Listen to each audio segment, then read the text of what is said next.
तर उपमुख्यमंत्री फडणवीस यांच्या मंत्रालयातील कार्यालयामध्ये राडा झालाय आणि राडा घालणाऱ्या महिलेची ओळख सुद्धा आता पटलेली आहे। ही राडेबाज महिला मानसिक रुग्ण आहे अशी माहिती पोलीस देत आहे। ही महिला दादरच्या सोसायटीमध्ये राहणारी महिला आहे असंही आता समोर आलंय।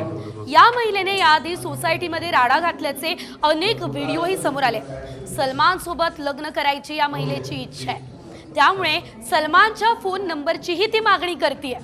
इतकंच नाही तर शुक्रवारी सकाळी मंत्रालयात तोडफोड केल्यानंतर या महिलेने सोसायटीमध्ये गोंधळ घातला हे देखील समोर आलंय।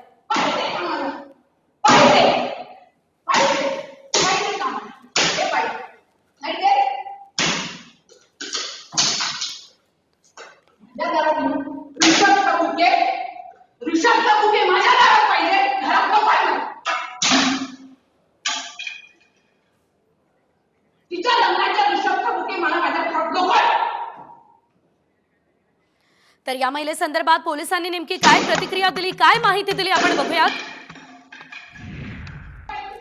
यह महिला मेंटली डिस्टर्ब्ड है और इस महिला पे मुंबई पुलिस में इससे पहले एक गुना दाखिल किया गया है।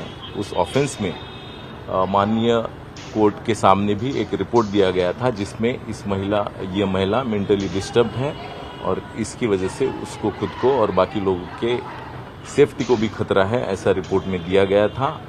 लेकिन इस महिला के भाई ने उसकी जिम्मेवारी ली थी, इसलिए कोर्ट ने उसे एडमिट करने को नहीं बोला था। तो अभी तक इस जांच में ये सब फैक्ट्स जो है वो सामने आए हैं। बांबू घेऊन फिरायची नाही पण काही रोष आहे का? म्हणजे आमच्यावर नाहीये, भाजपचं नाहीये।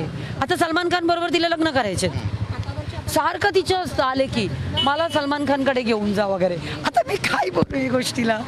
एन्क्वायरी बसवायलाच पाहिजे कसं तिथेपर्यंत का, म्हणजे तिच्या बॅगमध्ये वेपन असतं, म्हणजे ती परवा पण असेल मला वाटतं मंत्रालयात पण तिच्या बॅग चेक केलं तर नक्की तिच्या बॅगमध्ये चॉपर असेल। ती चॉपर घेऊनच फिरते, ती स्वतः बोलते। मध्ये ती आमच्या ऑफिसमध्ये चॉपर घेऊन आली आणि आमचे जे स्टाफ आहे तिच्या अंगावर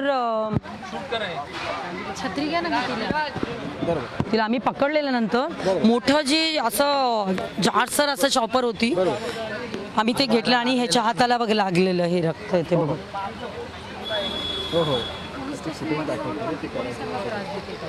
ते बघा